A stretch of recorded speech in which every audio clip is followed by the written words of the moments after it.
They say everything happens for a reason, but I suspect everything happens for a Reese's. Like this commercial break. Did you need 15 seconds away from music or 15 seconds to eat a Reese's? Perhaps it's true. Everything happens for a Reese's. This podcast is brought to you by Colgate Total. We take oral health as seriously as you take sports. That's why Colgate Total Active Prevention uses advanced technology to help prevent oral health problems like cavities and gingivitis before they start. It's clinically proven to provide 24-hour antibacterial protection with twice daily brushing after 4 weeks of use. So get a winning routine and prevent oral health problems before they start. Shop Colgate Total Active Prevention at a retailer near you. The Emmy Award-winning HBO original series Hard Knocks Training Camp brings viewers into the preseason with unparalleled access to the reigning Super Bowl champion Seattle Seahawks. Go behind the scenes with Sam Darnold, Jackson Smith and Jigba, and the legendary Dark Side defense as they prepare to make another run at the NFL title. See how the best in the world take the hype and pressure head-on. Your football fix starts here with the personalities and challenges that define a championship team. Bonds will be built. Bloopers will be captured. Hard Knocks Training Camp with the Seattle Seahawks premieres Tuesday, August 4th at 9 p.m. on HBO Max. I had something that we had to take care of this past week. I owed something. You did not have to take care of this. Listen, the bet's a bet. Man, was this enjoyable, guys. I'm Jason Kelce. Welcome to New Heights.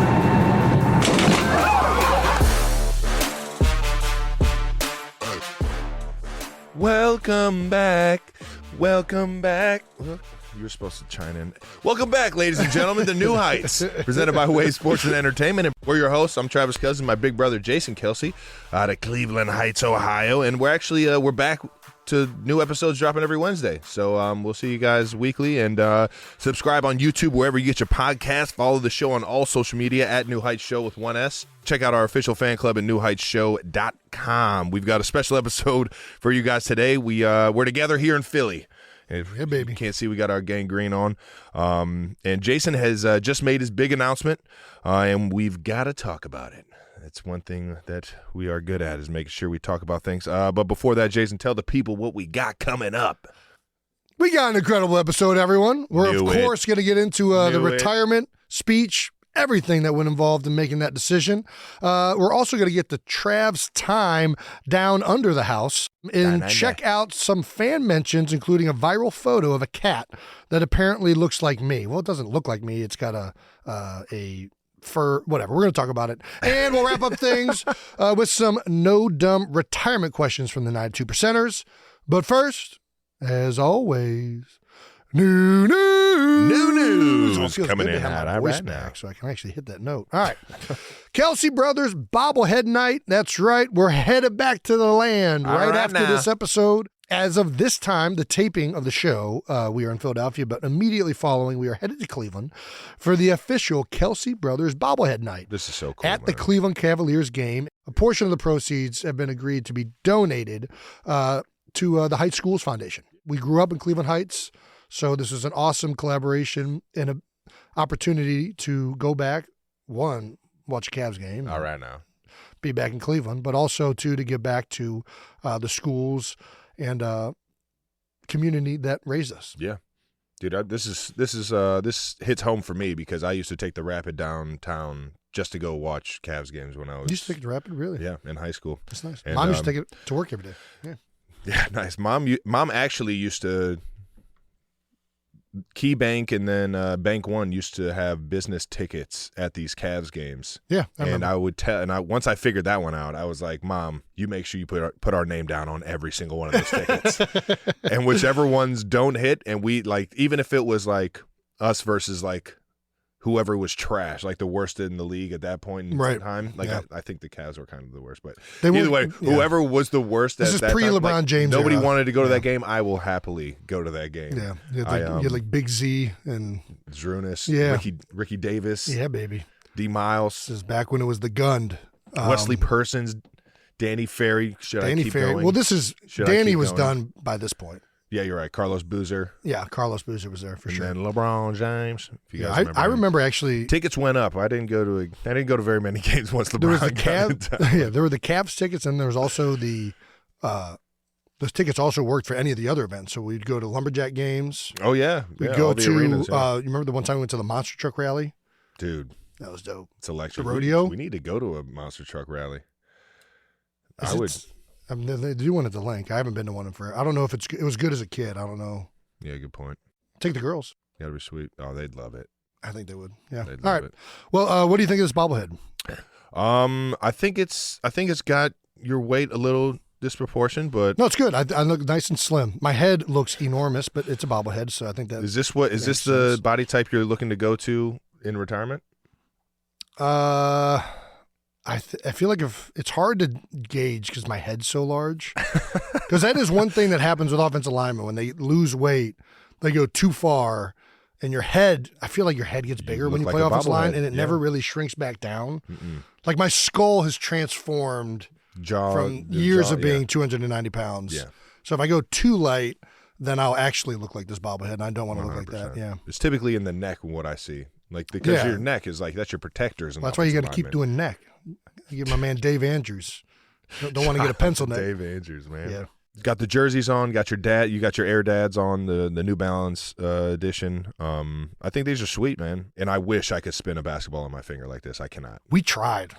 We tried to learn that so hard and just never got it down. The Globetrotters never taught me that one. I feel like there's a trick that you can learn it. That would be pretty easy. But this is like YouTube wasn't around. Should we try and redo this? Should we finally learn this? I feel like there's got to be a YouTube video out there that like teaches this. I don't think it's interesting enough. Okay, cool. We're really appreciative that the Cavs are doing this for us, and we're going to show up and try and get that place as rowdy as possible, knowing that they got the Boston Celtics coming in town. I believe the number 1 and the number 2 teams in the East right now. Cavs are back up on top, baby. There we go. We're also launching a clothing collaboration with the Cavs team shop, the Kelce Bros, Cleveland's finest, which is pretty damn cool. So make sure you check that out, the limited edition merch, when it's available at the Cleveland Cavaliers teamshop.com. CavaliersTeamshop.com. Am I Cleveland's finest? Yes, you are. I don't think that's Jason. You are Cleveland. You are literally Cleveland's the top hairiest of Cleveland's finest. It's like you and Steve Harvey are like, and Jim Carrey. Drew Carey.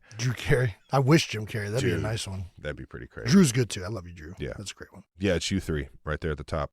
And like Jason said, a portion of the proceeds we go into the Cleveland Heights Schools Foundation Initiative, and we always love giving back to the Heights, baby. No doubt. Jason ran a 5K. How about that?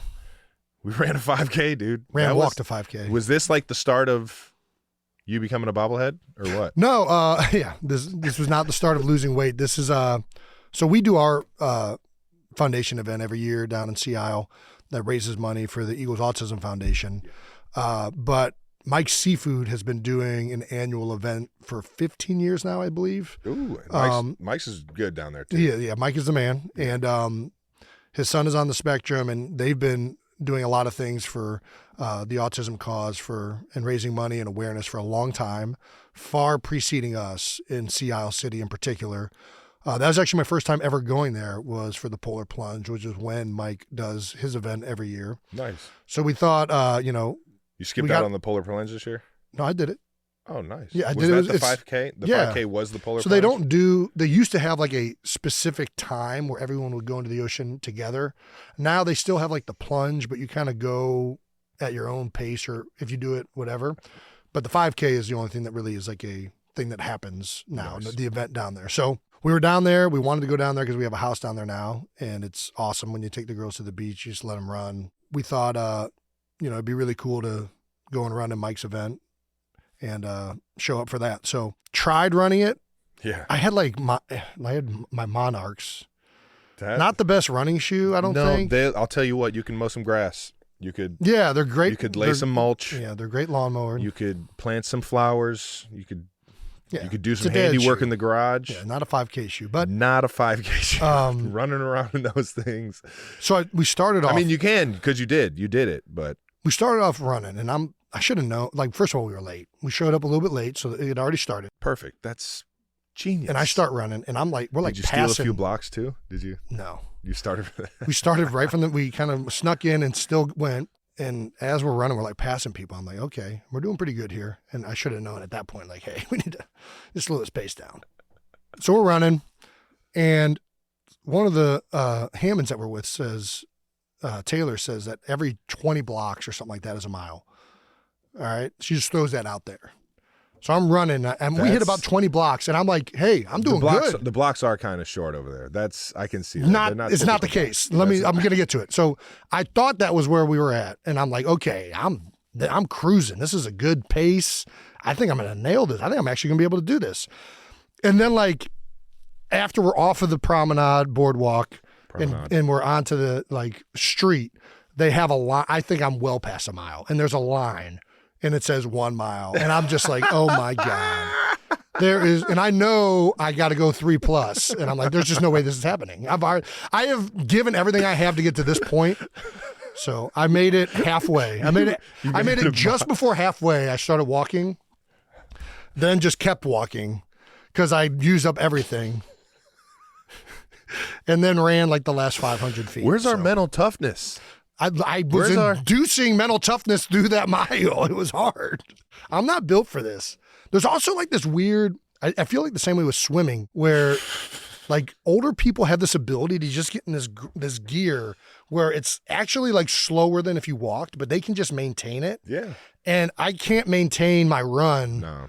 Like I'm like in this gear. I think you get that after 50. Like once you hit 50, you find that zone. Like I'm like watching people swim. I'm like, how are you even like staying afloat with how slow you're going? Yeah. I don't know how this is like possible. But they outlast me. You're just buoyant. It's literally like I'm just living the tortoise and the hare. The movie The Tortoise and the Hare, or the story of the Tortoise and the Hare. Like that is like what old people are to me in any conditioning event. Like they're going to catch me because I'm going to get tired, and they're still. So you got smoked. They haven't drowned yet. You saw Mr. Magoo running past you. You're just. I got smoked by every other player. It was embarrassing. I'm not gonna lie.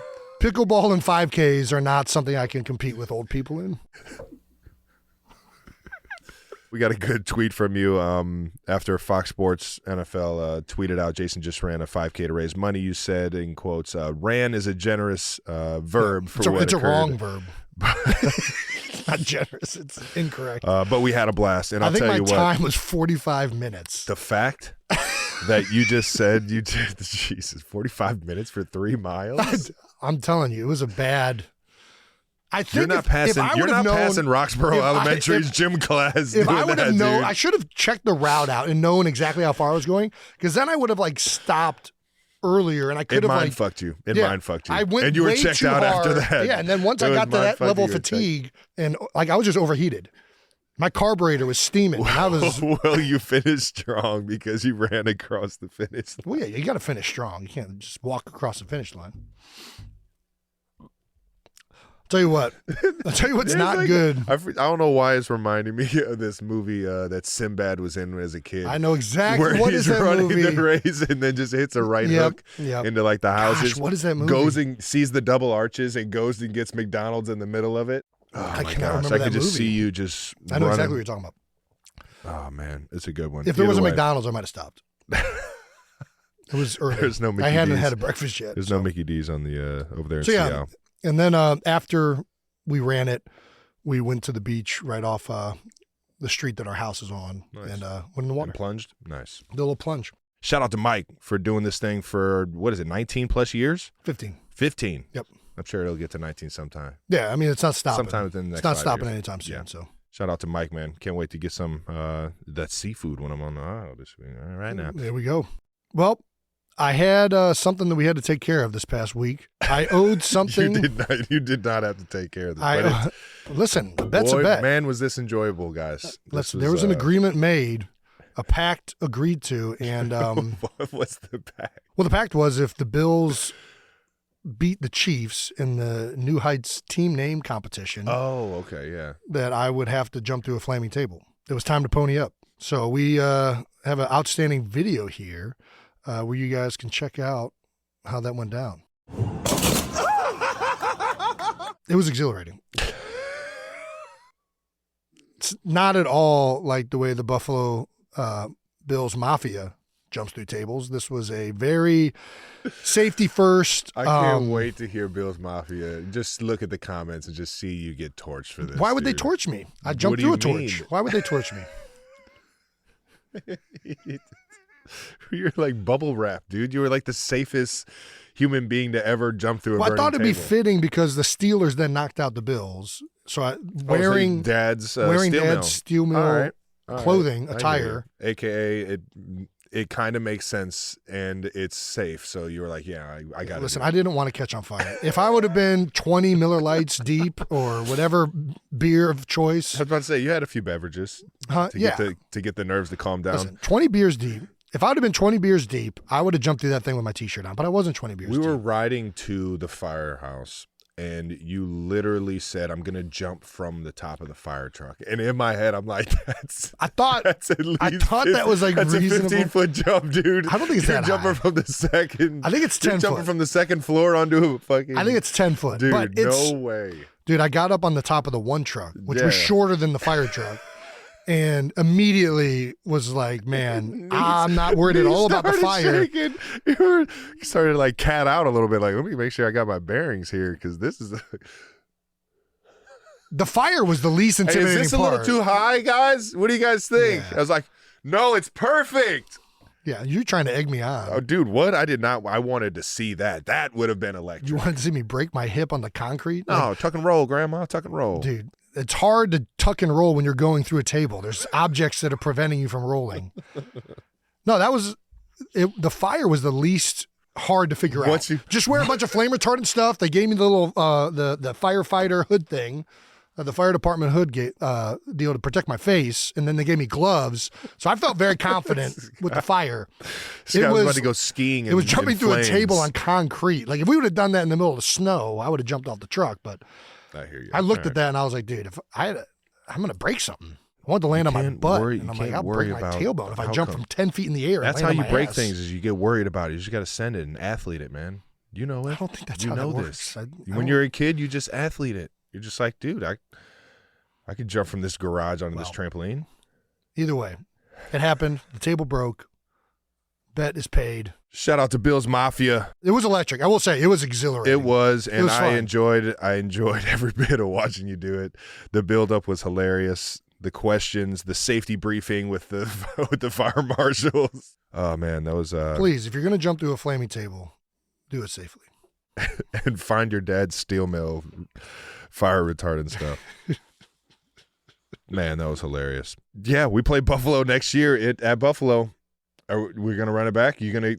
I mean, listen, coming out of the big tree inn, I'm not going to say no to anybody with a flaming table. I'm just letting you know that right now. You heard it here, folks. All right, well, I hope you guys enjoyed that as much as we did. Let's get some fan mentions of the week out right now.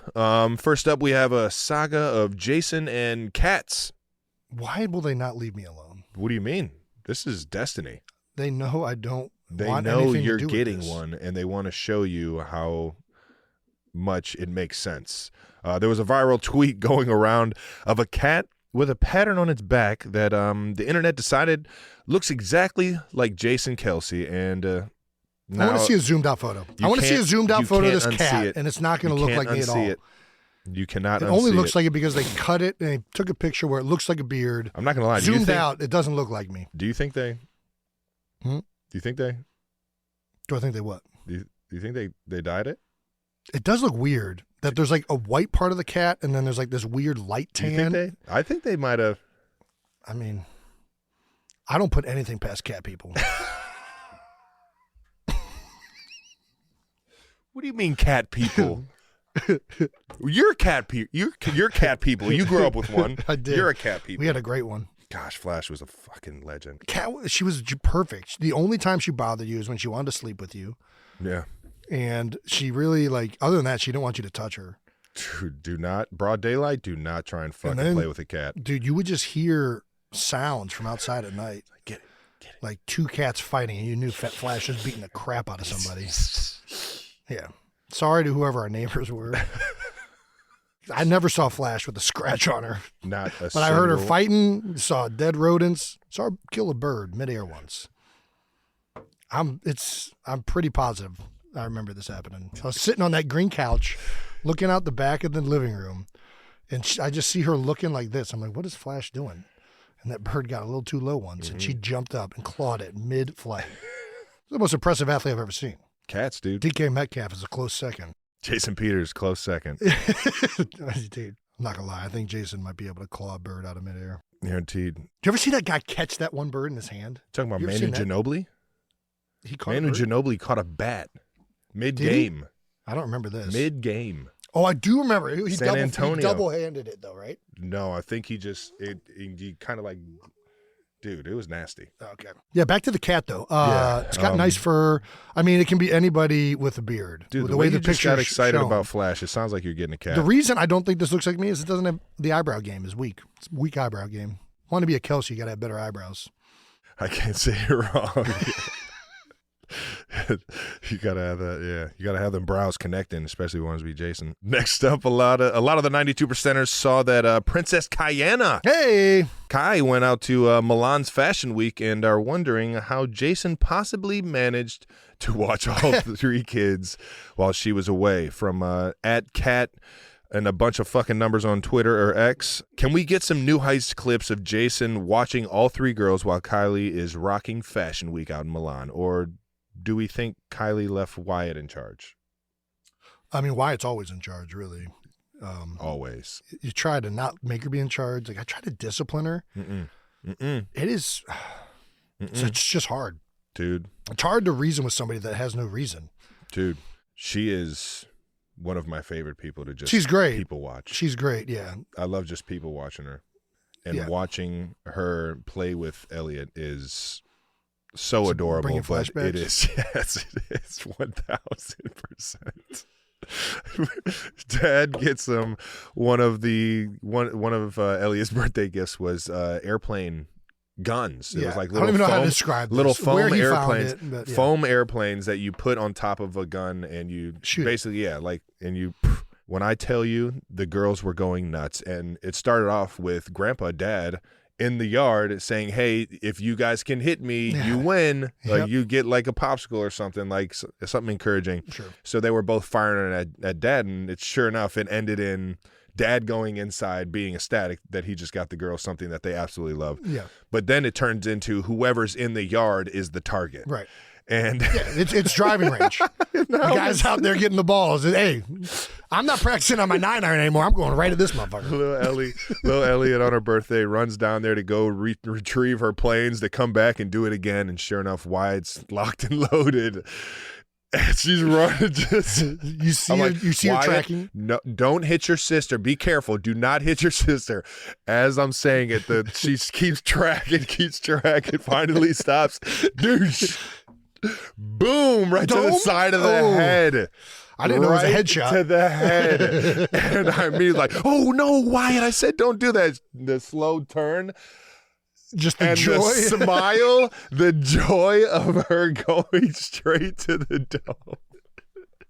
It's like, this girl's got it. She's got it. Yeah, Ellie's going to be tough. Oh, yeah. Ellie was having a blast. She cried for about 2 seconds, then was right back to shooting it. Oh, man. Back to Kylie rocking. So this is why Kylie did not leave me in charge of the girls, because there'd have been plenty of that.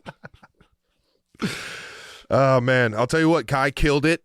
Absolutely killed it. I forget who she was. Who was Alberta Ferretti. Hey, all right now, Alberta. So you were in charge. No. Yes, you were. You were kind of in charge. No, I wasn't in charge. So you just hated them. I was not alone with the girls for more than 2 or 3 hours at any point in the weekend. Grandma stayed over. Kylie's mom. Thank you. Shout out to Lee. She's a saint. The best. I could handle Ellie and Y. It's really the baby, the infant, that for some reason I'm just not as adept at handling. Yeah. I try. You can't communicate. I also just don't wake up. Like, I sleep. That's a Kelce trait for sure. Yeah. And sometimes I actually do wake up, but I act like I'm still sleeping, if I'm being honest. Don't give it away. Don't give it away. Don't tell We all know. No. Oh, no. Yeah, we had our babysitter, Lauren, and Lise were pulling lots of extra time duty to help us get through that week. Really happy Kai was able to go out there, and I mean, she doesn't get any time away from the girls, really. And then between Vegas for the Super Bowl and then Milan Fashion Week. Yeah. It was awesome. Nice. She went out there with her friend, Elena Groh. Mike Groh was a coach in Philadelphia. Shout out to Mike. And Elena is his wife, and they became close when she was in Philly. And now she got into fashion in New York City, where Mike now coaches for the Giants. So, yeah. Right on. If you were to go to a fashion show, would you? You can stop there.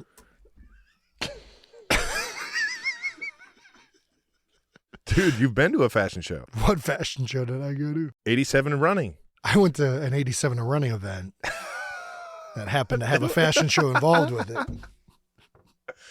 I was there to support Travis. Dude, and you dressed the up, foundation. Though. I was there to help you raise money. I was not there to be a part of fashion. You still went. It Yeah. still counts.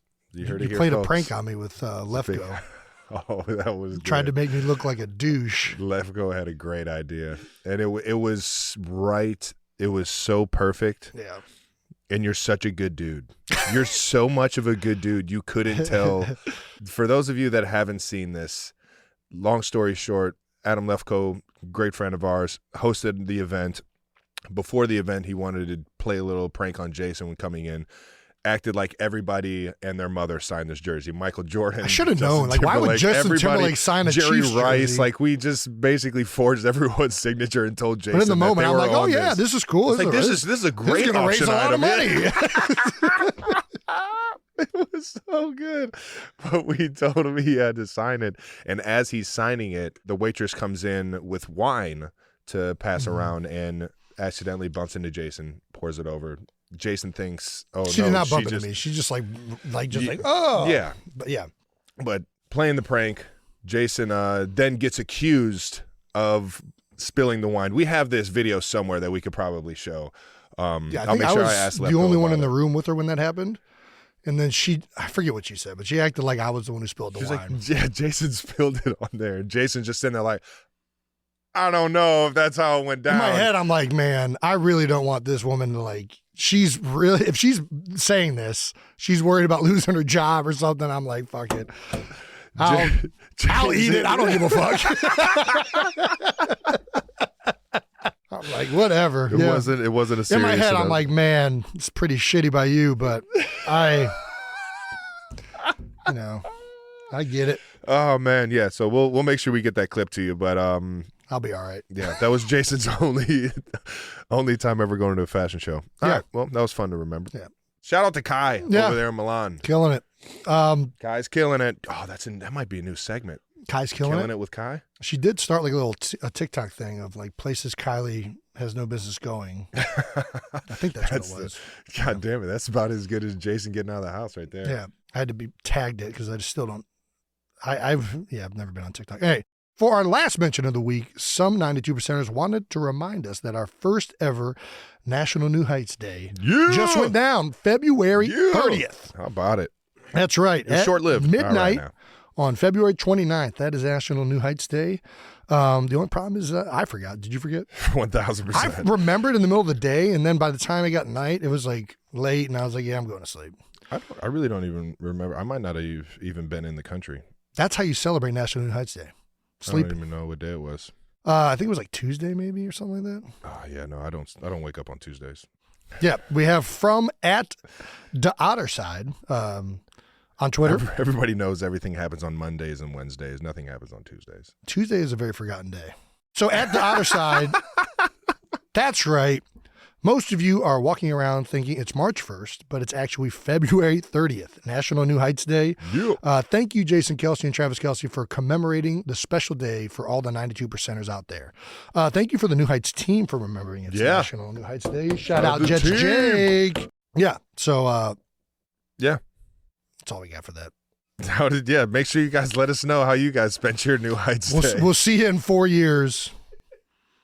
Is that when leap years are every 4 years or 5 years? 4 years, right? I think it's 4 leap years. So it's got to be multiple, right? Triple shot half calf oat milk 2 pumps extra foam. Your coffee order might be getting a little complicated. Your toothpaste doesn't have to be. Arm & Hammer baking soda toothpaste keeps it simple with a powerful ingredient that works hard for you. Baking soda. That's why it's the #1 dentist recommended baking soda toothpaste. As you brush, the baking soda particles dissolve to help break down plaque and stains for a whiter smile. So your teeth can feel clean, look bright, and make brushing a no-brainer. Try Arm & Hammer toothpaste. Simple, powerful, clean.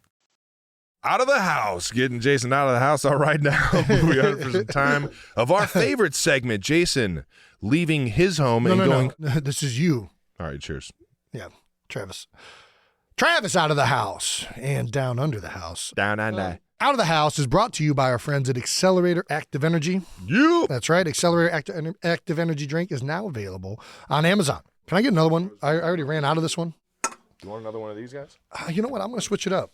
The Tropical Punch is good, but I got you. I like getting a little mix in there. Before we get to talking all things retirement, Travis traveled down under, and we got to talk about it. Trav, what the hell is your life doing right now? Dude, I have no idea. Yeah. A lot of false media being tossed out there, but it is. I'll tell you what wasn't false, and it was when I landed in Australia and seeing all the cameras and you're like the Beatles. Yeah, I went into the FBO. Yoko Ono. I'm like the Beatles. Yoko Ono. Was that Speed Skater? That's Apollo song.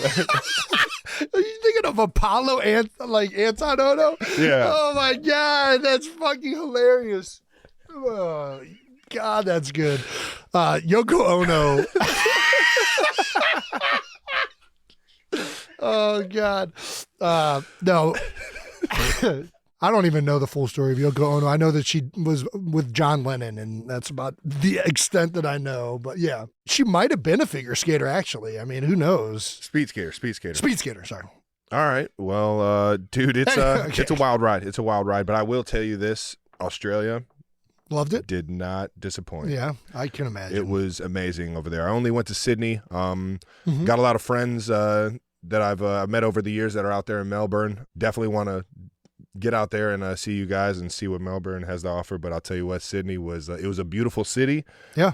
The layout was very, I want to say similar to Miami, but it has a lot of intercoastal, and it was cool to see, I don't know, just the layout of the land over there, let alone the zoo and seeing all the exotic animals. And Dude, the zoo. It was fun, man. We got to get to that. Yeah. What? The zoo. Oh, Were there just drones above your heads at all? Like, where did this footage come from? No, there were full-on helicopters just flying around. A helicopter? Yeah, they helicoptered us. Well, not us. That just Taylor. seems like how much? Yeah, this is all because Taylor's the biggest and the best thing possible. Yeah, of course. Tell you what, though, the kangaroos were pretty sweet. Got to see a red panda up close and personal. Red panda? Yeah. What did it look like? Dude, it looked... I feel like they look like raccoons more than pandas. But right? it looked like a friendly raccoon. You know, some raccoons can look just fucking. Well, I think like, all I'm not fucking with raccoons that are thing. like, hey, they're kind of cute in the face, but you know that they got like claws and. Yeah, this their little guy hands was are like. He was friendly. I'm not messing with a raccoon. Yeah, no, you're gonna fuck with the red panda though. Those things were sweet. Yeah. You don't think it would attack you if you went in the cage? Mm-mm. One of my favorite things is the zookeeper, the one showing us the red panda was like we had to go in a cage just to go in to like see the panda in like the panda area. Yeah. And they're like, all right, now make sure that door's closed, and when you get out of here, quickly close this one because they are escape artists. And I was just like, this thing just got so many brownie points for me, dude. Like, it's kind of so how many times has this thing gotten out? I'm just like, it's kind of got like the little mask. Is it like daily? Raccoons. It's like they're sneaky individuals. What, dude? Because raccoons are sneaky too. Is it anything that looks like it kind of has like a built-in mask? just stealthy. Yeah, it's like makes sense. Nature naturally knew to like. I have wondered this. So back to the zoo. Yeah, I've never been to a zoo in another country. Are zoos in other countries? Do they have animals of stuff that's in like North America? Like, are there like white-tailed deer in the Australian zoo? Oh no, I didn't see it. Like Everything was a bald eagle. I don't even know if everything. Like, yeah, I saw a crocodile, which was fucking way bigger than an alligator. I think alligators are.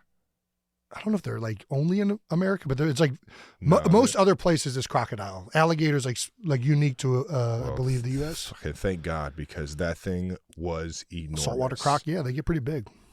And it looked orange. It's a living dinosaur. What did you? It's like a moose or a bear, like grizzly bear. I didn't see anything over there. No, they just had their own animals. We're the only ones. What's the point of going to the zoo if they just got? No, they had some. You can go see kangaroos. They had some animals from Asia. The 2 elephants that I saw just got out there. I think in 2019. They were from Africa. All right, so they got the elephants. Yeah. Giraffes. Didn't see giraffes. I think the zoo was a little bit more new than the big like Steve Irwin zoo out there. So they're just now starting to get some a lot cool of the ones. yeah. But Saw a tiger sitting up in a treehouse. That shit was fucking sweet. I ain't gonna lie. There's a treehouse? Yeah. Saw a lion up close. I saw that photo. Dude. What'd that feel like? That, when you hear that, because I would like, me taking a picture. Yeah. Just like, oh my gosh. Yeah. Let alone one. You see 3 of them like run down from like their like rock. Their perch. Their whatever. perch. Yeah. Like knowing that they're about to get fed. Pride Rock. You see how fast and agile that thing is? Yeah, dude. Dude, it's over. I'm not messing with cats. Over. Don't matter what size. You could tell one was like the big bad. I was just like, damn. Yeah. That's a bad animal. That's a bad man right there. Well, that's pretty cool. Yeah, it was fun. That was a fun one. And then we got to enjoy the Taylor Swift show. Did you feed any of the animals? Yeah, I was just telling you, we fed a red panda, some what are those little the enormous sized hamsters? It starts with a C.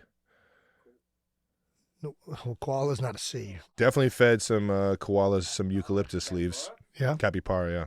Oh yeah. Capybaras, the things were like they had like literally like the teeth kinda, the size, right? yeah, the teeth they were like the size of my fingers, just like right here in front. Yeah. It's like a little rodent, oversized rodent. It was enormous, and it was crazy how like heavy it was and how athletic it was for sure. Do you think Winnie could have taken it? Nah, dude, those things were vicious. I bet Winnie would fuck that thing up. The things were quick, dude. It's more athletic. No chance. All right. Dingo. Yeah, we fed some dingoes. Nice. At least I think they were dingoes. Emu. No. I saw one. Ostrich. Yeah, I saw one. Did you see an emu or an ostrich? Which one? I think it was an emu. Honestly, what's the ostrich are just bigger than emu, but they kind of look similar, right? Yeah, got them wangs, but they ain't going nowhere. A little heavy to get up in the air. Yeah. Yeah, what else did I feed? The eucalyptus leaves to the koalas. Mm-hmm. They weren't doing anything. They were just chilling. That's what koalas do. They just chill. Do you smell the koala's breath? Does it just smell like eucalyptus at all times? I didn't smell anything. Nice no, it just smelled like a zoo the entire time. So like shit. Yeah, I was petting a rhino. You pet a rhino? Yeah. How is that not the fucking thing you lead with? That's a good point. What did it feel like? It felt terrifying. Yeah. To be even in the same pen. Did it feel like a leather jacket, or was this like just something got done completely... running around in mud? Like me petting it was like me like putting my hand on a like plastered wall. Yeah, like, dude, that thing was rock solid. Yeah, it's an impressive animal. Yeah, no, and it was jumping around and stuff. It was real playful. So they're like, all right, you got to watch out. It's real playful right now. I'm just like, what? So I gotta catch it in like an even day. Yeah. How was it? What, you can't be too happy, you can't be too mad. Just kind of I feel like, I mean, just got to watch out for the horn. Or dude, those trampled. things are majestic, man. Yeah, it's a big animal. That's cool. Thing is, you could tell how heavy that thing is and how it could just fuck you up. You just sidestep it though. It's probably not very agile. When right? I tell you that thing is agile. Oh yeah. Quick too. All right. Yeah, you also went to a Taylor Sydney show. I did. Sydney did not disappoint. I'm pretty sure the crowds over there are, they're already rowdy group, right? The Australians are pretty rowdy. They like to have a good time. Yeah. I like to have a good time. Gosh, they were just like a little bit louder than the Argentinian crowd. Okay.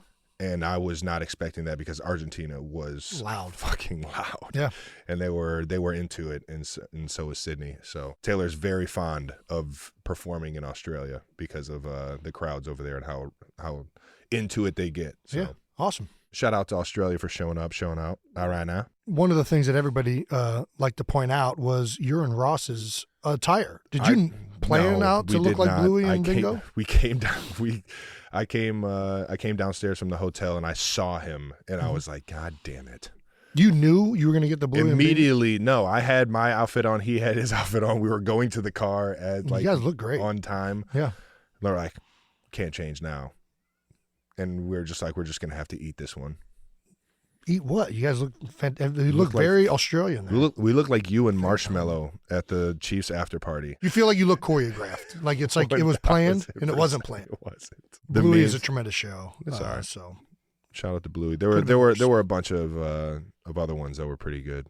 The M&Ms was pretty good. Oh, 2 yeah. M's. Yeah, that was pretty good. Well, it also looked like there were a lot of Travis Kelce jerseys among the fans out there in Sydney. There was a few. There's a few. There's a good amount few of clips here. American football crowd out there.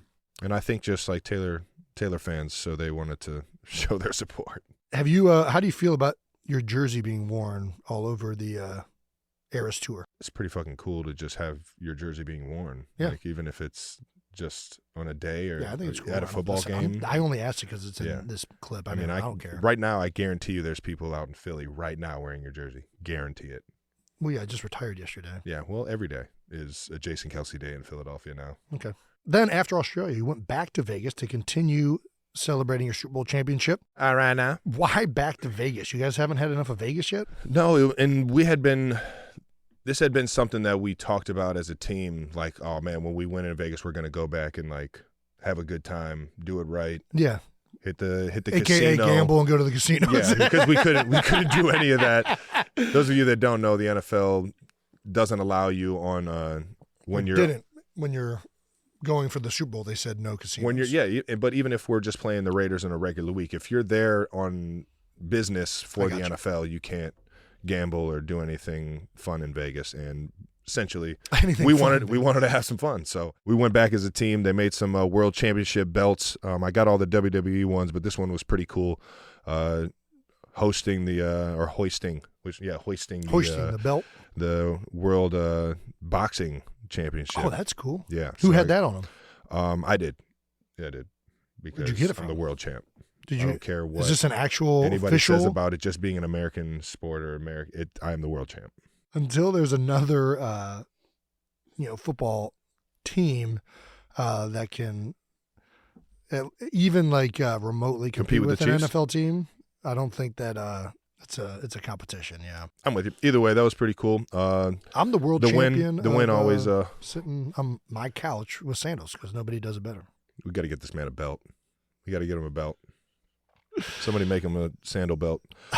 Yeah, so we went back, had some fun. We had been talking about doing it all year if we got a chance to win the Super Bowl again, and sure enough, those memories you get of the aftermath with the guys is stuff I'll remember for the rest of my life, man. I think you've done it, but the teams are never the same, and even when you repeat, it's even to this day.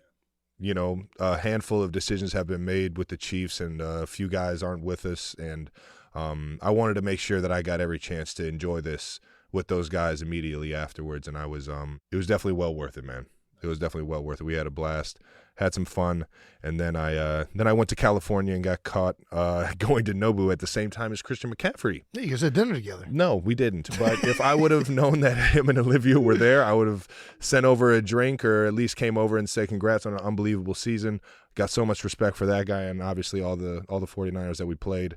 And if I would have knew he was there, I would have definitely said hello. But I didn't see that he was there. And sure enough, TMZ's throwing it out there that it's remarkable. It really is. There's such a rush to get things out there. They're enjoying us even saying that it wasn't.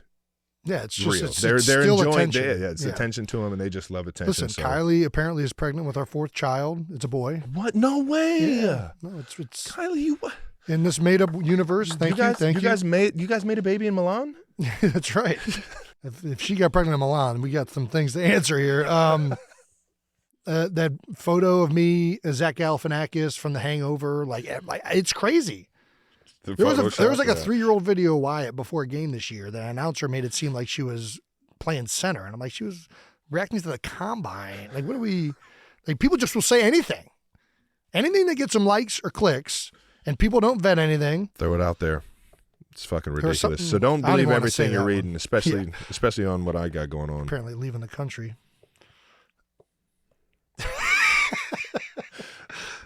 I'm staying in America. Yeah. America will always be home. Yeah. Congrats on not having dinner. All right, now, that does it for Out of the House. Let's get to what you guys have been waiting for. After 13 years, dude. Man. It's a long time. 7 Pro Bowls, 6 first-team All-Pro seasons, 193 total games. Holy shit, that's a lot of football. 156 consecutive starts, which is a record. Just one of those. Well, Eagles record. Records are records, dude. It's not a world record. and a Super Bowl champion with the Philadelphia Eagles. You have officially decided to hang him up, dude. Yeah. And we couldn't be more proud of you, man. But thanks, Trev. We got to talk about it. Let's do it. The retirement speech was one for the ages. Ladies and gentlemen, if you haven't seen it, grab a box of Kleenex before you do it. The guy poured his heart out as he does every single time, talking about the things that he loves, and it was beautiful to see how grateful you are, how the memories that you've gathered over the years with the people that have gotten you to this point in your life. And it was well said, man. It was a beautiful thing. It's been less than 24 hours since you've made the announcement, but how does it finally feel that it's out there? Does it feel relieved or? Yeah, I think it's been a long time coming. Obviously I've debated retiring for the last few seasons.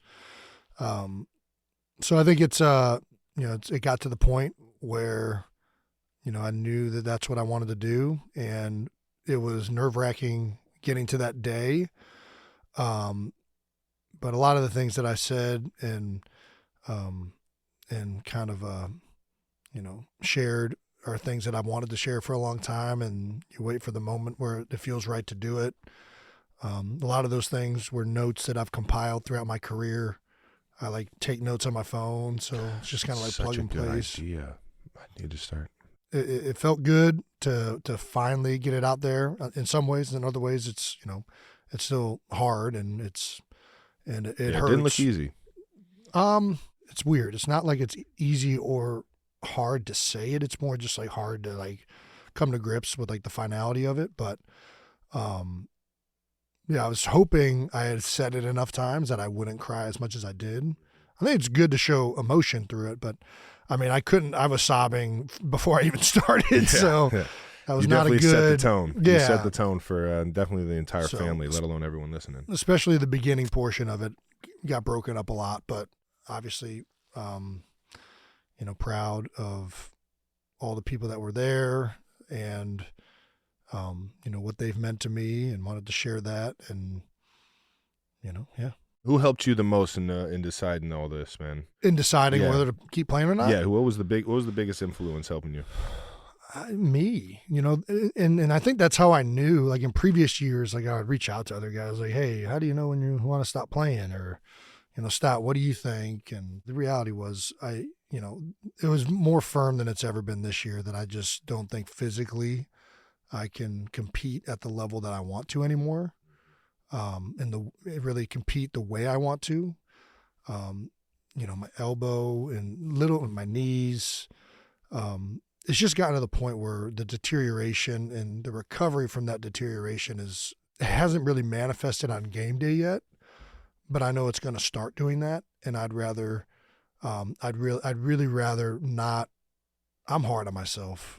And if I go out there and I'm not the player that I want to be, it'll crush me. So I feel very confident in the decision I've made. I know that it's time. I've had a really good run, but that's the biggest reason why. Was everybody in the facility leading up to this moment dude, don't do it? I think everybody knows. People want on some level. People want me to stay there. Was it like Wolf on Wall Street? Dude, he's not going to really do it, is he?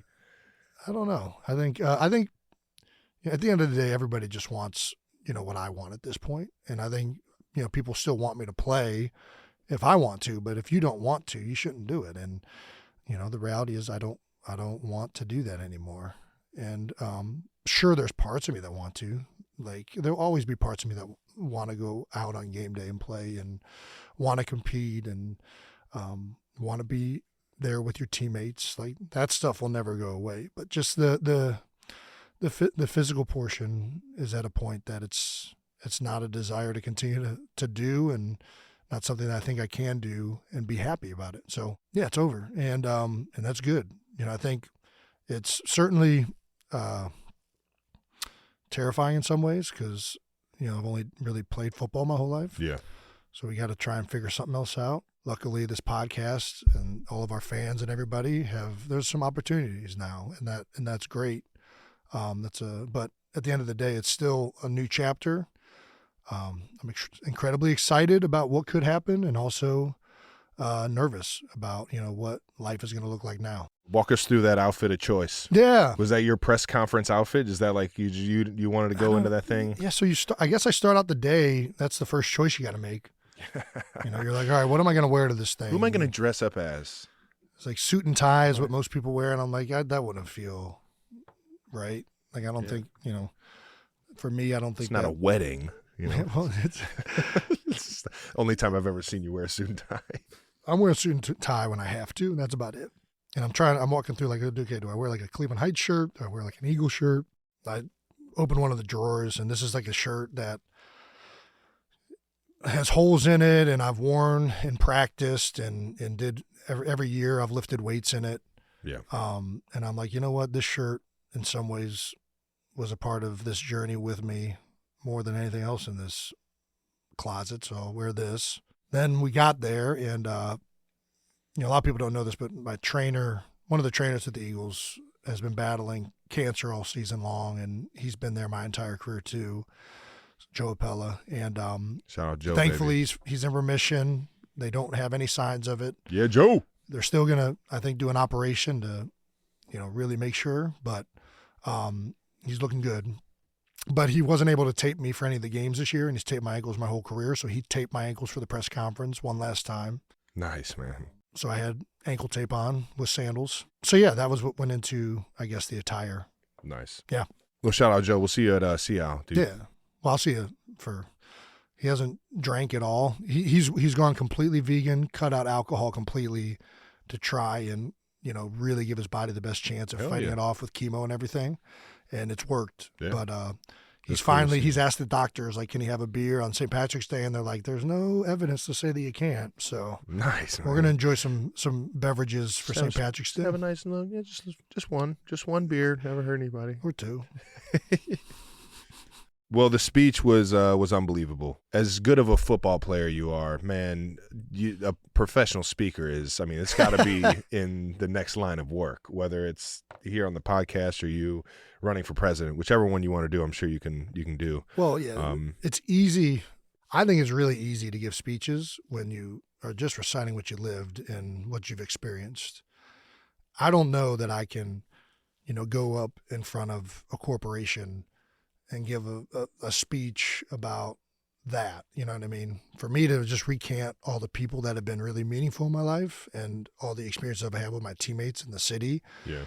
Like, I'm just reciting history. So to me, it makes it easier. And I felt the same way about the parade speech. Like, I didn't say anything up there that wasn't, like, I didn't make anything up. It was all out there. So that's what makes it easy. Like, to come up with like something off the cuff that I think would be a lot harder. So this one was easy to write. Yeah. I'd already written it for like 13 years. Like I said, I take notes. I would wake up at times and have these thoughts in my head and just jot them down.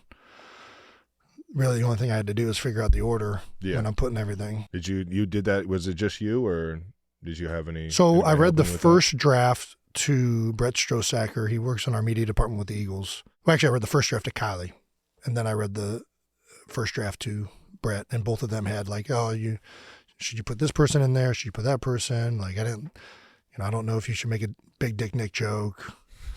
And I'm like, fuck you. And dude, it was so good. I text Nick to make sure he was okay with it. And he was like, it's like, yeah, you can tell everybody. Yeah. But the surprising one was when he said, I asked Tori, and Tori, his wife, and Tori gave the okay. That was the surprising part. I was like, okay, all right, Tori. Nice. All right. Thanks, Tor. Everyone enjoyed it.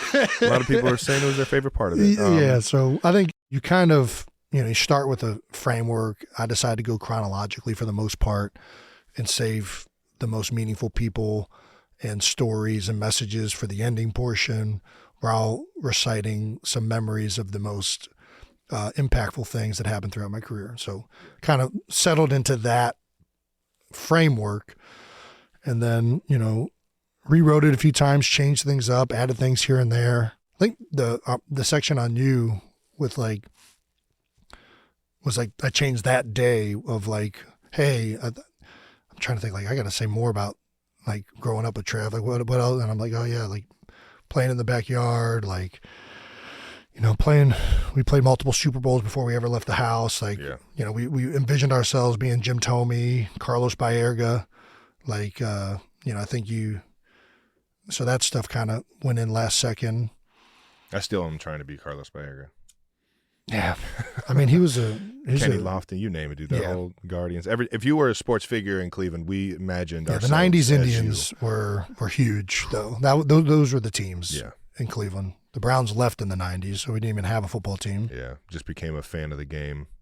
Well, I was a fan. Jerome Bettis is my guy. The bus. I was a Favre guy. Jerome Bettis and Mike Allstott were, and then Brian Urlacher, Ray Lewis. You were who?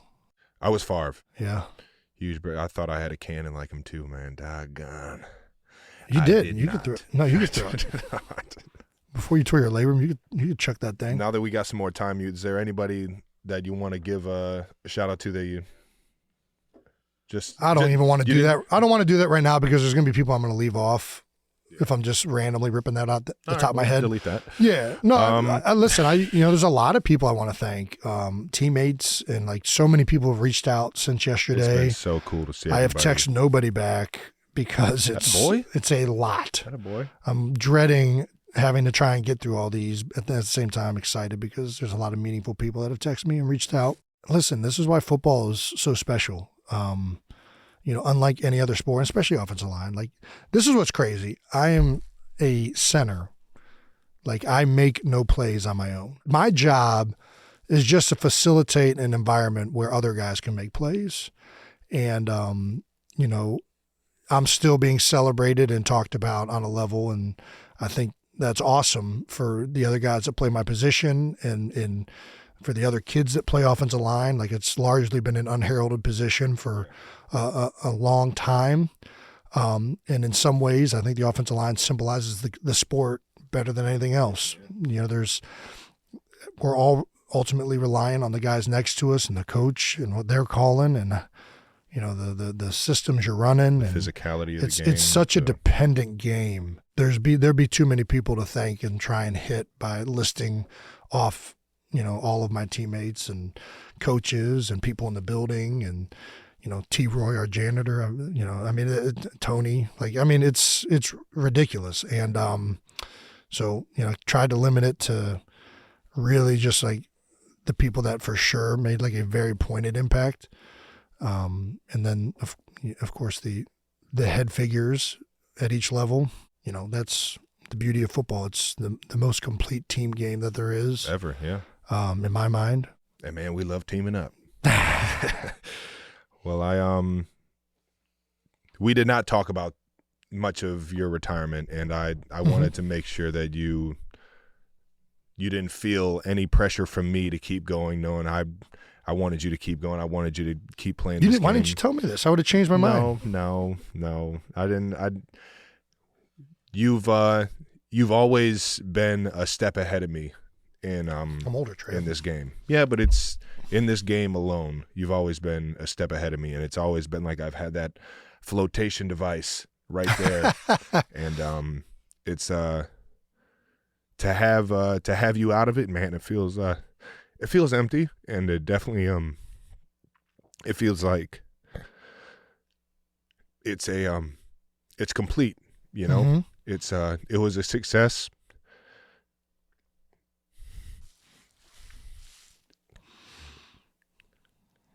I hear you. Yeah. It was a fun-ass journey to watch, and like I said yesterday, man, I just appreciate you showing me the way and bringing us all along the journey with you, big guy. We showed each other the way. Yeah. I appreciate it. So. Listen, I'm out of playing, but I'm still going to be, I'm still going to the games. Like I said, I've been, you've been playing for a long time on your own, and I look forward to being able to appreciate and watch your games more and take in the bigger picture of football and everything that it has to offer, while still remaining local in Philadelphia. Like, I'll never not be there, but definitely looking forward to, I don't know, it's a different chapter. And in some ways I'll be able to experience more things and do things that I've never done before, which is exciting. Well, it was cool being the tag team Hey! of the National Football League. Some pretty cool shit. Yeah, I didn't talk to you about it. I let you kind of do your own thing, and I could have been more proud listening to you yesterday. And it's just it's been a lot of emotions, a lot of sad emotions, a lot of exciting emotions. I mean, you got the fucking world in your palm right now, dude, and you got 3 little ones that I know you're dying to watch grow up, and Oh yeah. it's just a lot of future. Exciting future things that we have to look forward to. Absolutely. And it's so back to the speech. Can I see the Kleenex real quick so I can just get over this thing real I'm fast? sorry. I would be crying more, but I wasted all of my tears. Yeah. But You know I got plenty of those. I'll probably break down here at some point. You hit the intensity of the Philly fans, man, and it was awesome. You hit it spot on. You've been spot on with it your entire career. Here in Bernstein, Jason, your guy, tell you that Philly's an awesome city. You're gonna love it. You embodied that place before you even knew you embodied it, and your toughness, your desire for excellence, your drive to be the best and not settle for anything other than that. The way you talked about the Philly fan base was so spot on, and it just man, honestly, being here in Philly, for the past 13 years, I feel like I've become a part of this sports town. It's so random. I was a huge Flyers fan growing up because of Eric Lindros and John LeClaire, and for you to come in here and become idols like that for kids has been pretty damn cool. Did you always want to make the announcement alongside the Eagles organization? Was that kind of like in your mind to like stay a Philadelphia Eagle your entire career? Or? Well, yeah, you want to. I mean, I've been very blessed to have that opportunity. I've even talked about it in the speech. That almost didn't happen, right? Yeah. Like, there's so many things that need to go right for you to stay in one spot. You know, the organization has to want you. Financially, it has to work out. And then you got to want to continue to play in the same spot. And I think it's really hard to do in any sport in today's age. Like, it just is very rare that both of those sides and the financial thing line up for your whole career. Yeah. So it was a goal. You know, I talked about it. You know, we saw everybody leaving Cleveland. Did Big Z ever play anywhere else? That's the only guy that I think. Zadrunas might have been the only one. He was the only one. You know, it's not like, listen, I still love Jim Thome. I love Manny and all the guys that played in Cleveland, but it's, you know, there's something that happens when somebody leaves that I think is, especially as a kid, it's awkward or different wrapping your head around it. And, you know, I've been very lucky and fortunate to stay in Philadelphia, and it was certainly a goal, and I'm happy that it happened. Was there any other way that you were going to do this announcement? Like, were you gonna like jumping through the table? Were you just about to be like, all right, I'm done, and then just like jump on the burning table? No. Did it ever cross your mind you were gonna do it any other way? No, I think I wanted to do it at the facility in a press conference with people in the organization there. I think that felt right. There's too many of those people that were a part of it just as much as I was. So yeah, that was the only way I ever envisioned it. Well, you talked about some of your favorite moments in your speech, obviously, and you had some great shout-outs to the 879, your parade speech, Coach Sirianni sending you the kegs, and, of course, Nikki Foles and the Philly special. Did you ever do you think that any other retirement speech, past or present, will ever mention a teammate's Schlong? How should we put this? Hammer? Sausage? I mean, I hope not.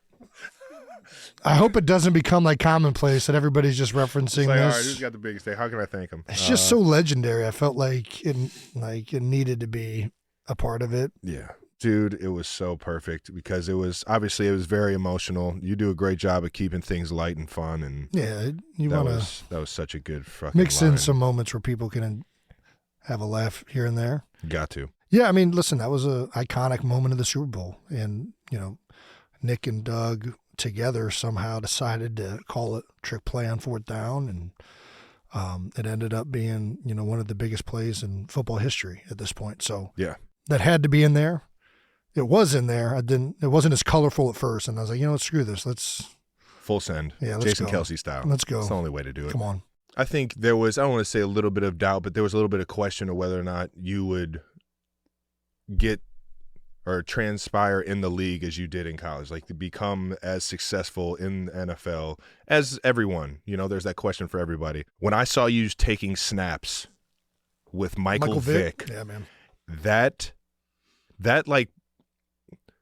put you in heroes world for me. Yeah, like dude, it kind of dimmed down and like dimmed the lights on like the stars that we imagined growing up, that holy smokes, like they're in the NFL. Yeah. You made it more achievable for a guy like me, knowing that we come from the same place. Yeah. We're at the same school.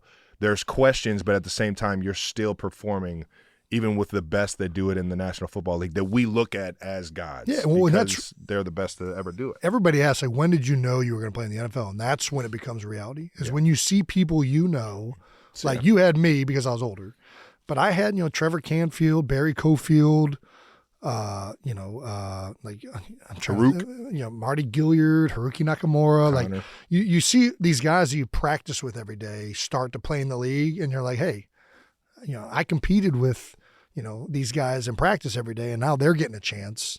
So then it becomes a reality that you're going to get an opportunity. And I still remember the first time I snapped it to the first two quarterbacks I snapped to were Michael Vick and Vince Young, like two absolute freaking legends. Dude. It might have been Mike Kafka too. Not as much of a legend. Yeah, but Mike. I love Kafki's. Yeah, Mike.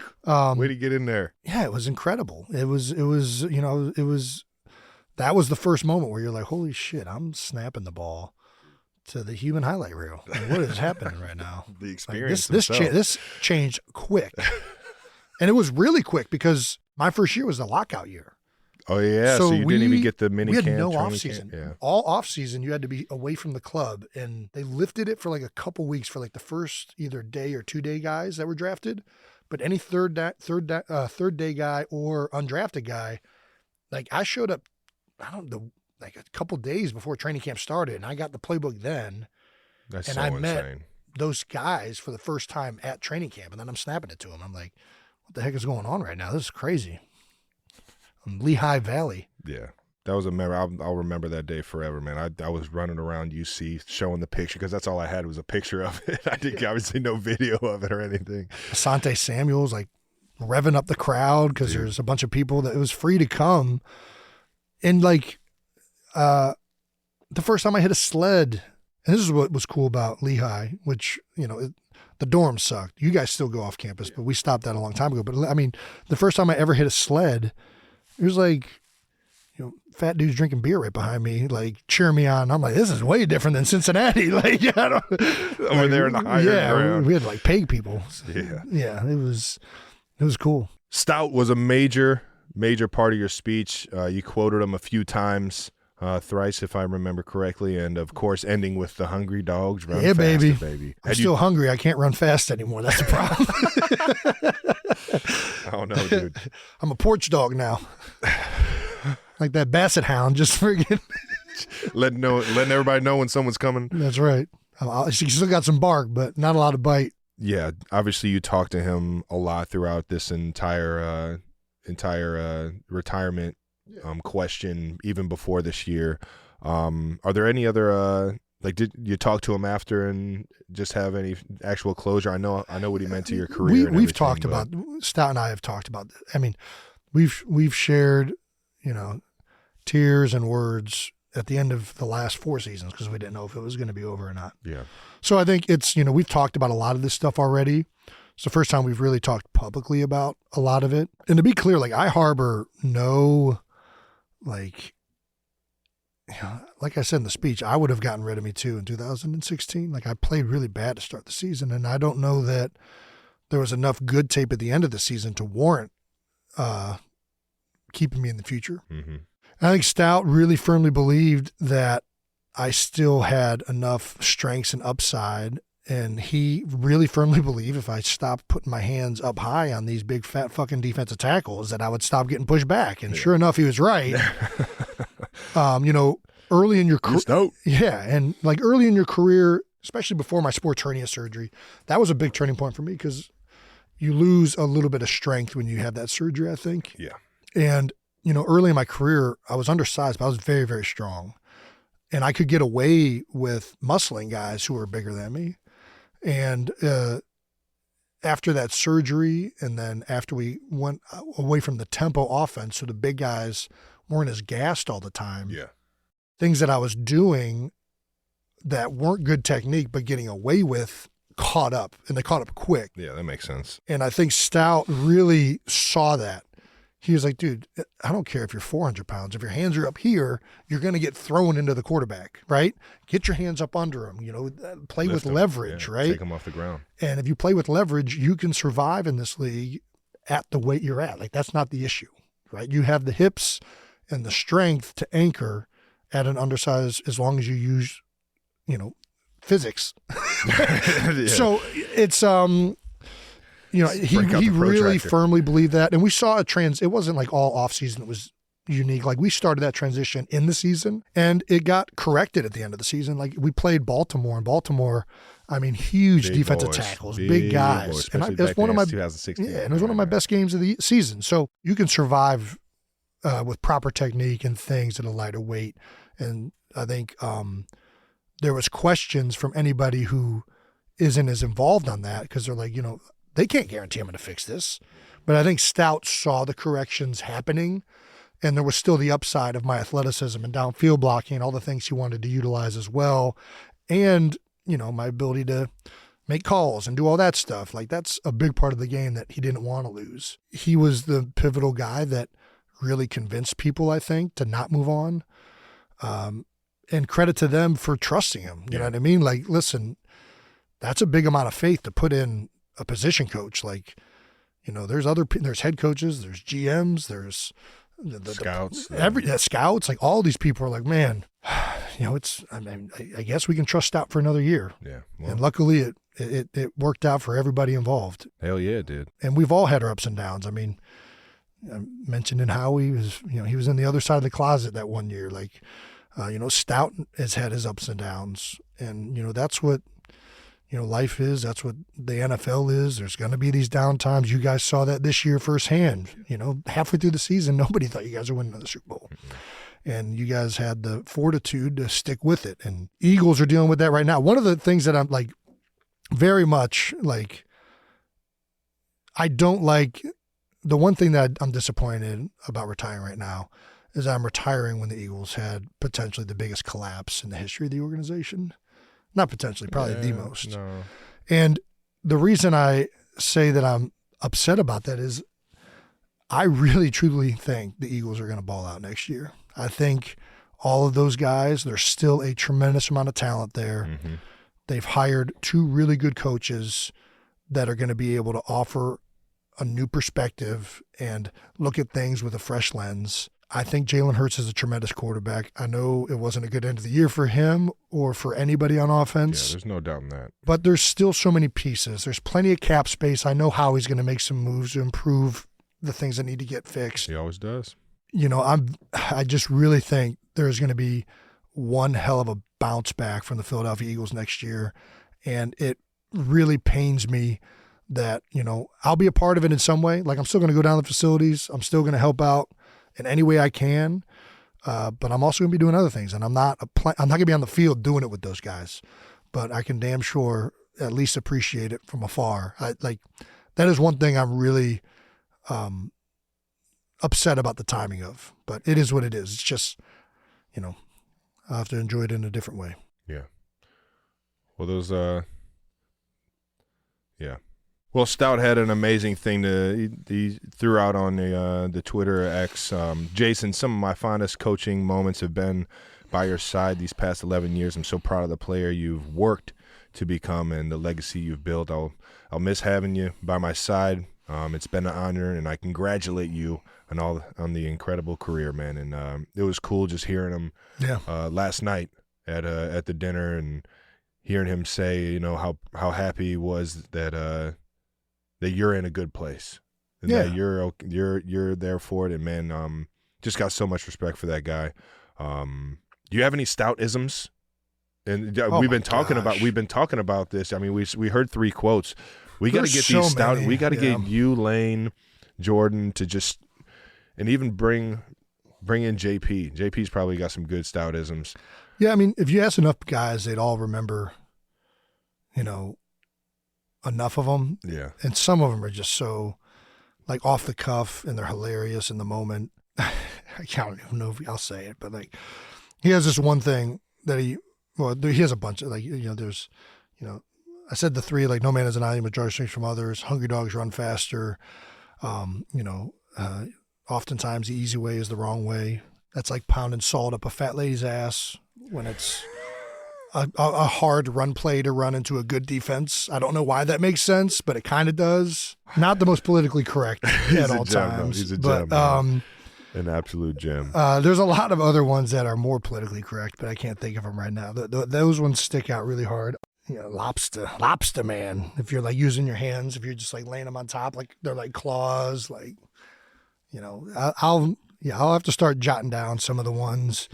It's like, I don't know him from Adam's House Cat. Like, who the fuck is Adam's House Cat? Like, what are you talking about, dude?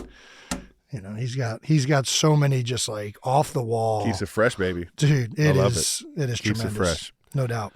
Well, shout out to Stout. Appreciate you always having my guys back, man. Let's get into what's next is retirement edition of We Gotta Ask, But You Don't Gotta Answer, all right? Mm-hmm. First things first, did you finally get rid of or clean out that fucking locker? I mean, somebody did. They cleaned it up for you? I think like, that's the thing.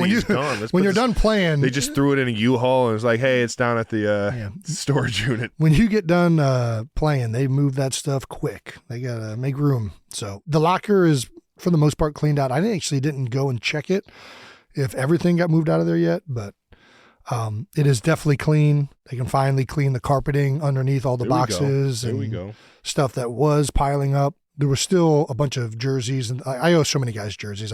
We've talked about that before. Like, I gotta send out Welcome to the team. Yeah. Like, probably over 20 jerseys to guys that I owe them to. Dude, I owe the entire Patriots tight end unit jersey, all three of them. Farrell Brown, Henry. So maybe that's my Gesicki. next. I love you guys. I promise you, I'm going to get them out. Yeah. I'm going to get them out. Yeah. Obviously, you don't know exactly what you're doing over the offseason other than becoming a full-time cattle farmer in Missouri. Full-time. Yeah. Do you know how you're going to spend some of this time coming up this offseason? Or? I don't. I think I'm trying to figure out what I'm going to do during the season. Whether that's touche, yeah. Get ahead on that. Yeah, obviously I'm not going to be a full-time coach, but is there a level that I can help out the team still or help out young guys, whatever, figure out if there's a role there. Coach Kels, you just need to stopwatch and a whistle, dude. An advisor. I can see it. Your not a big shirt's already guy. tucked in. I am a tucked-in shirt guy. I don't know why, but it feels right. I look forward to doing stuff that's not football. Like I've been so committed to the sport for so long. 36 years. You really like. It's embarrassing when your wife knows how to do more housework around the like I can't. Her dad's an electrician. She can fish wires. Kylie can fish wires, and like Jason, you don't know how to. You know how to fish a wire? Yes. When did you ever fish a wire? When I was connecting my speakers that Aunt Judy gave me, started cutting and tying. Really? Yeah. No, I'm talking about like in walls. No. Yeah, this is never done that. That's what I'm talking about. Like she could like put in a new outlet if she wanted to. It's probably a step ahead of what. Yeah, exactly. Got it. So yeah, I don't. Shout out to Kai for being the handyman around the house. I like experiencing new things, and I've always wanted I like to show Forge and Fire. I want to go to a blacksmith and make a freaking knife. I think that'd be fun. Count me in on that one. Don't do that without me. You want to go? I want to make a sword. Yeah. Well, a sword is a whole nother undertaking. I don't know that we're good enough to just go in there and make a sword. We can samurai sword. But you make some metal hot enough, you can pound it into an edge. You want a samurai sword? You want to go straight to like the most complex thing? I want a fruit ninja in real life. Let's go do it. All right. You grow the fruit, I'll get the samurai. Is there a player you're glad that you'll never line up against ever again? Mine was J.J. Watt when he retired. I was like, thank God that guy's out of here. Fuck. By the way, J.J. hit us and was like, dude, we got to get on the ice. I want to go. And I saw him out there on the ice, and it looked electric. Yeah, he was doing some one-timers. Dude. Yeah, it was good. ironically, I reached out to a guy that's given Wyatt skating lessons before, and I think I'm going to get out with him, Wyatt and Elliot, out on the ice. Nice. Get him going early. We're about Wyatt's age. You might have been. I didn't start skating until I was like 7 or 8. I started a little bit later than what you would ideally want a kid to start at. I tried to get her out earlier. She was like 2.5 when I first got her out there. Mm-hmm. Too early. She was not fucking with it. She was terrified, and yeah, so was I. I think it'll help that I can go out with her now too, though. Like I'm going to go out on the ice, and I think if Dad's out there with them, because it was the same thing like gymnastics. Like gymnastics, she wanted nothing to do with the trampoline. And the moment like Kylie and I are there with her, like then she's into it. But yeah. Nice. So no player that you're like. I mean, Aaron Donald, I guess. Like, but I didn't really line up against Aaron that much. Like, there were players that were hard to line up against, but oftentimes those are the guys that you liked playing against the most. Like, I hear you. Biggest challenge. Yeah. Well, it was just like, it meant a little bit more. I mean, there's guys that kick my ass for sure, but, that doesn't mean that I didn't like trying to beat them. It's just what you had to do. Yeah, exactly. Man. Like, it sucked losing some of the reps, but, when you won the ones, it meant that much more. Did you give any advice to Cam Jurgens? I think he's a pro. He's a pro's pro at this point, right? Yeah, he's going into his 3rd year, and I'm, listen, he's a friend and a teammate. He always will be. So I'll always be able to offer advice and talk to him. I think, he is going to be an incredible center. I really do. I think he was great at guard for us last year. His traits are going to be very, very well used at that position with Jeff Stoutland in particular. I don't think, as much as sometimes, some part of me, like, it'd be nice if there was a drop off of the position. It's like, yeah, that was really good. It's not going to happen. He's going to step in and do great. They got to figure out guard. And, they drafted Steen last year. So I don't know how some of these free agents and contracts are going to shape up or who is or who isn't. But you have Suopeta, Jack Driscoll. There's a bunch of guys that could do it. I'm sure they'll bring in new players or already have. Yeah.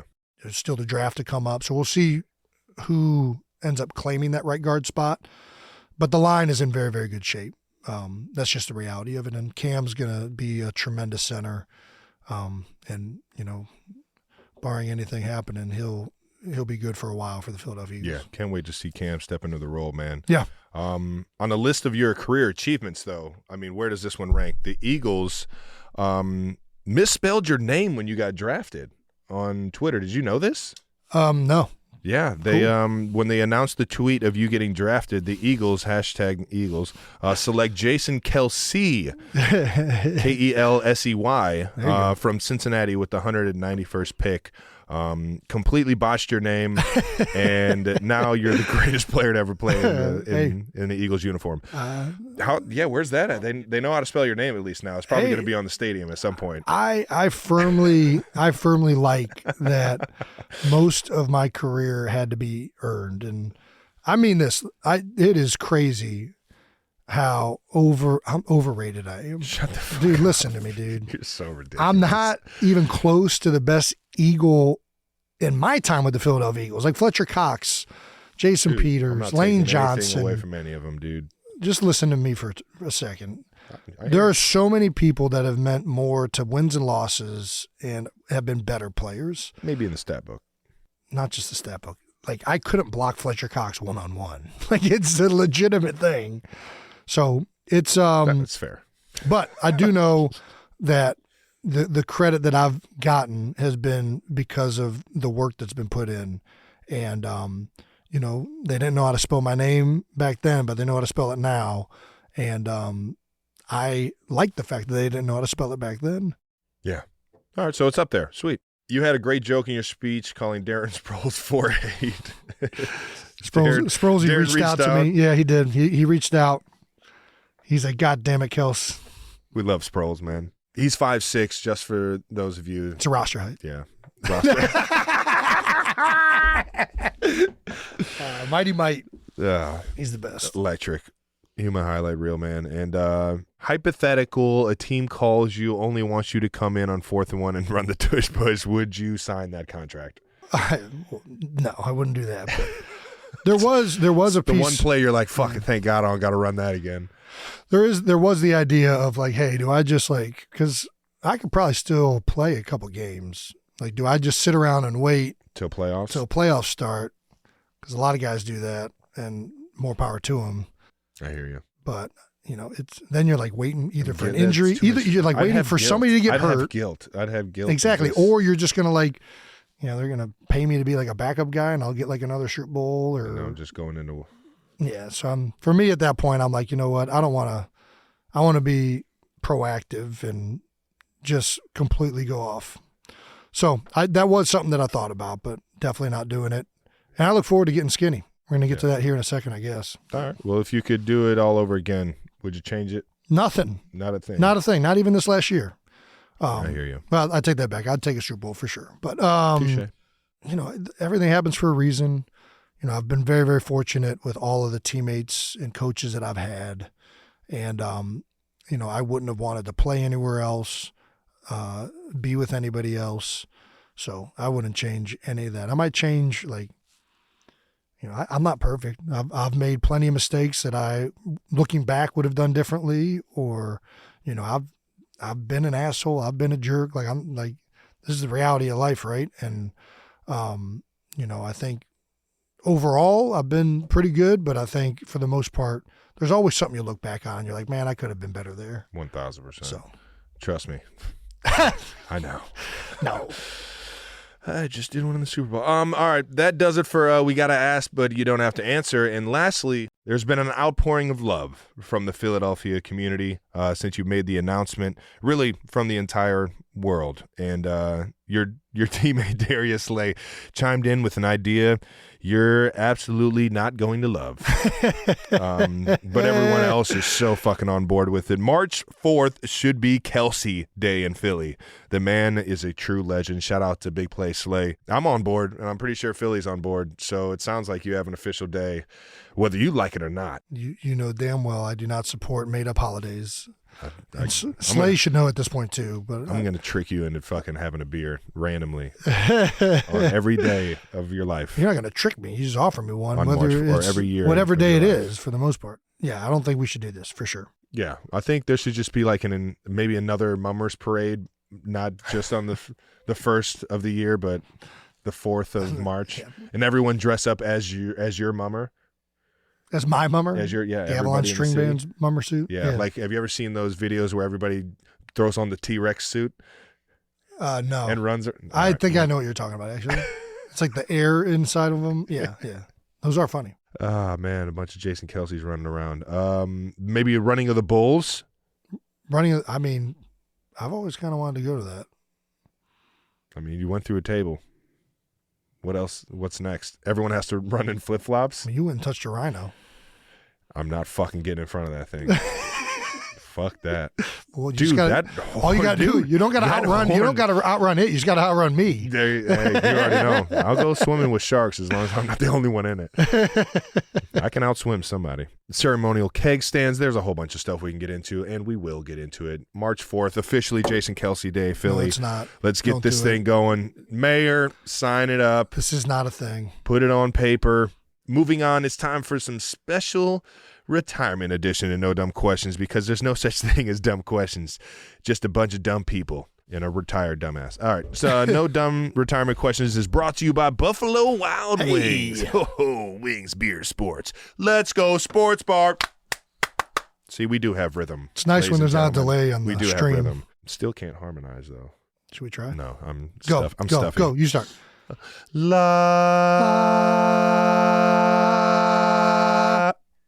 Nailed it. I knew it was the streaming. It's all about Riverside. They got to get their shit fixed. Zach Brown, we're coming, dude.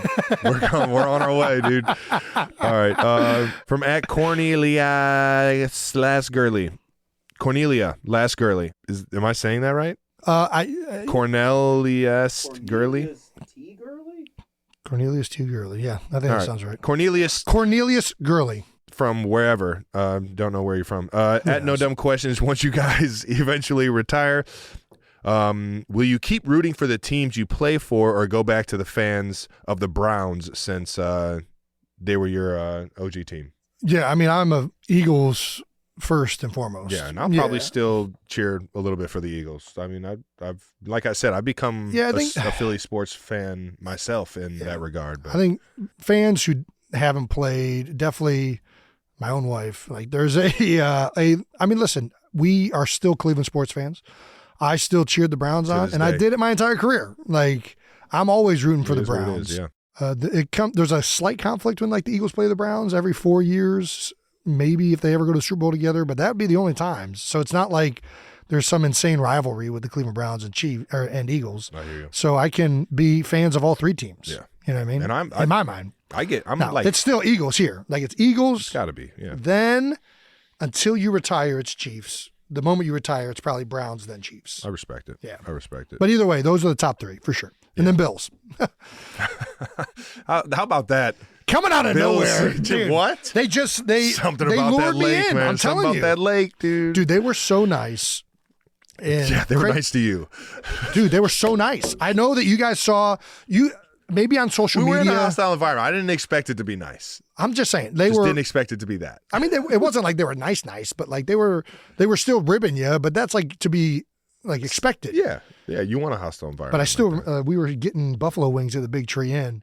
All the Buffalo fans were just excited for the game, and everybody's being nice, and everybody that works there is being nice to us with the wings, and we're having buffalo wings for our first time in Buffalo, so it's like a freaking like almost like a not serendipitous, but like a I don't know, it's just a unique experience, right? You get to have something that originated someplace. It's cool. Yeah, and you're part of it.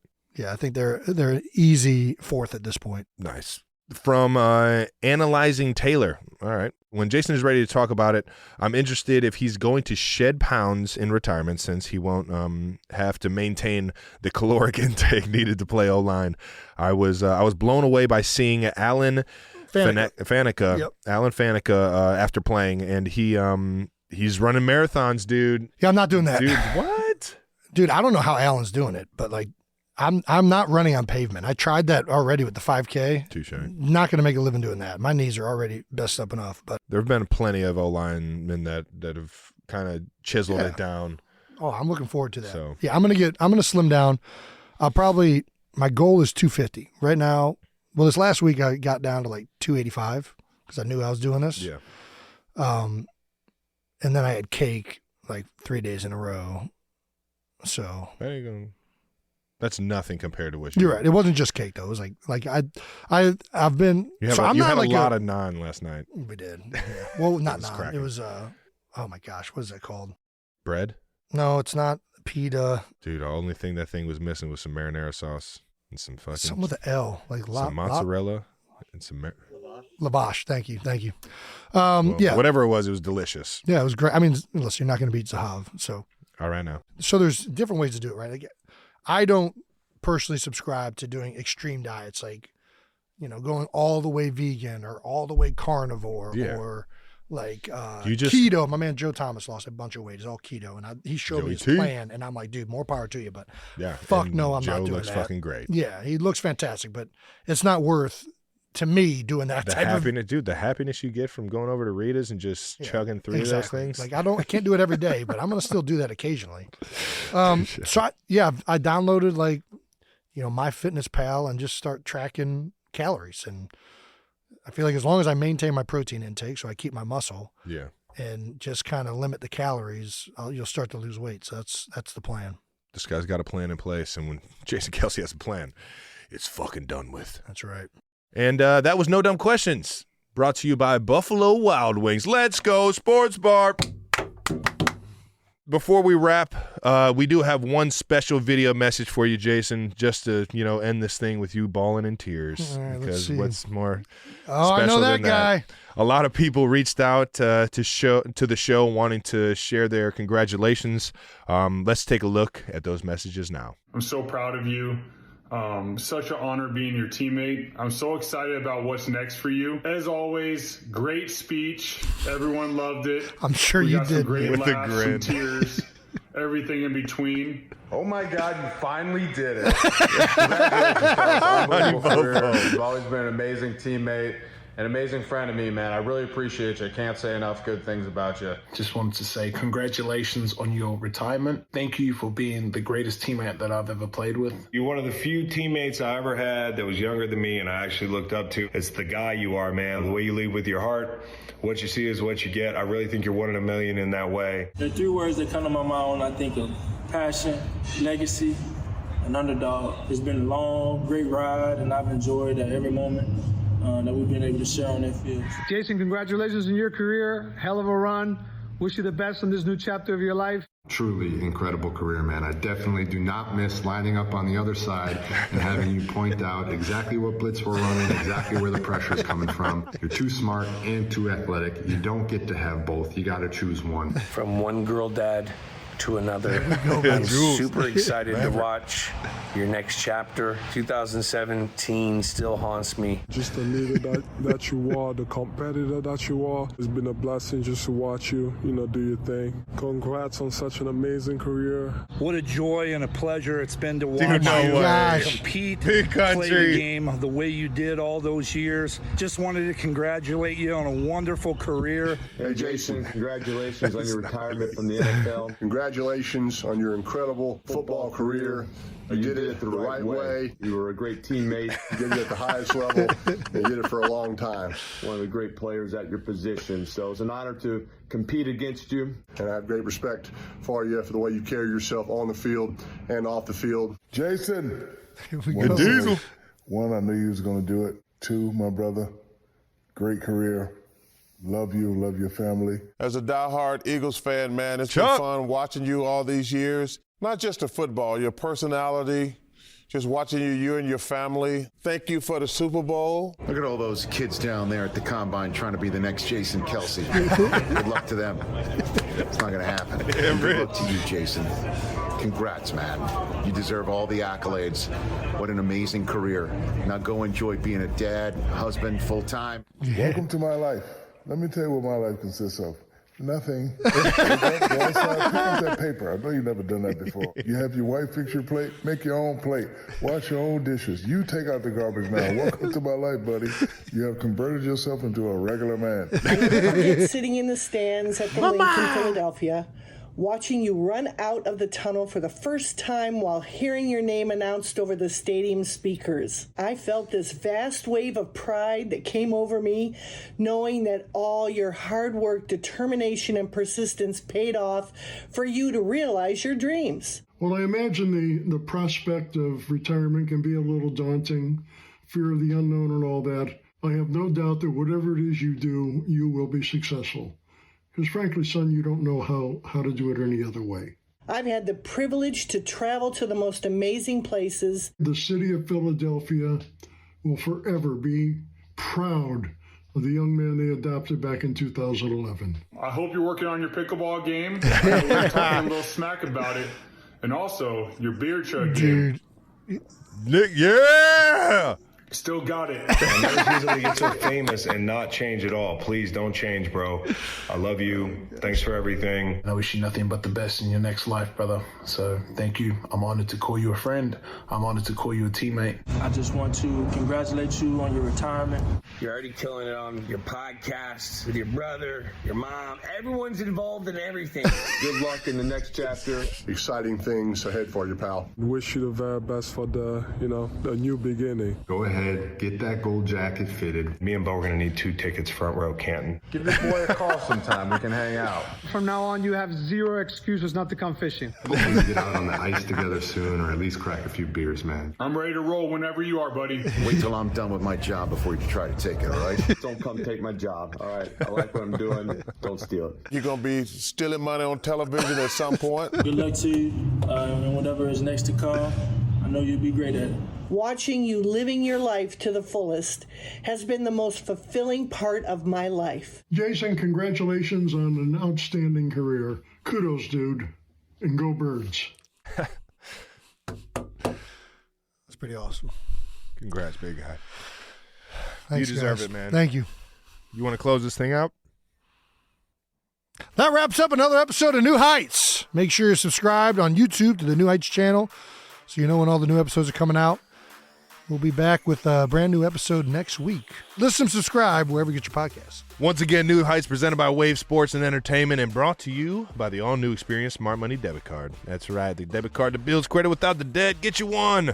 Follow the show on all social media at New Heights Show with one S. And thanks to our production and crew, always making us look way better than we are. And to the 92%ers for tuning in, we love you.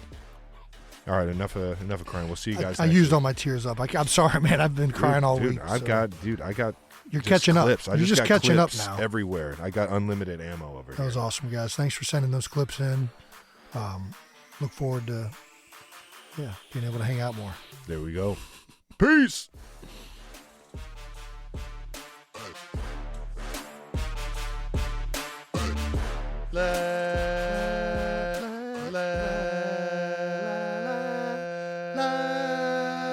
All right, I'm ready. Let's go, Sports Bar. Yeah! In your face. Knew we could do it. In your face. All right. For all you doubters.